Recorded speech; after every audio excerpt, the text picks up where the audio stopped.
Seahawks, Cowboys, both teams needed a win to keep their playoff hopes alive. In the end, Seattle comes out on top 21-12. Seattle spoiled the return of Ezekiel Elliott from his 6-game suspension. He rushed for 97 yards, but Dak Prescott did not get the job done at the quarterback position, threw a couple of interceptions and no touchdowns. Meanwhile, for the Seahawks, Russell Wilson running for his life. What else is new? 14 of 21, only 93 yards through the air and 2 touchdowns. This Seattle offense could not get going at all.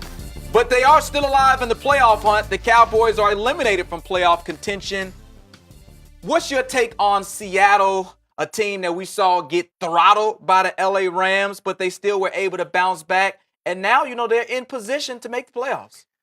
I don't know how they do it. I mean, it's constantly watching a magician pull a rabbit out of his hat. That magician's name is Russell Wilson. And it's not even like he had a great game. They didn't even throw for 100 yards. They had 136 total yards. They won the game. They had more penalty yards than they did yards of offense. But you know what? They didn't turn the football over. Dallas turns it over 3 times. Dak makes some mistakes. Some very, very questionable calls offensively for the Cowboys as they're at the 1.5, 2-yard line, first down. And they don't give the ball off to Ezekiel Elliott, an incompletion later, a sack later, and then a Dan Bailey missed field goal. And really, the Cowboys just put this thing on a silver platter for the Seahawks, who couldn't get anything going offensively and had so many dang penalties. It really has to be head-scratching how they walk away from really what is a playoff game. This was a playoff game. The loser is eliminated here, and the Cowboys are going to have a long offseason of questions and not a lot of answers. But for Seattle, I don't know how they do it. It's why I have faith in them. Even though I shouldn't, even though the numbers tell you shouldn't, because they just find ways to win games they need to win. It would have been great if they won last week. Yep. They got destroyed, like you said.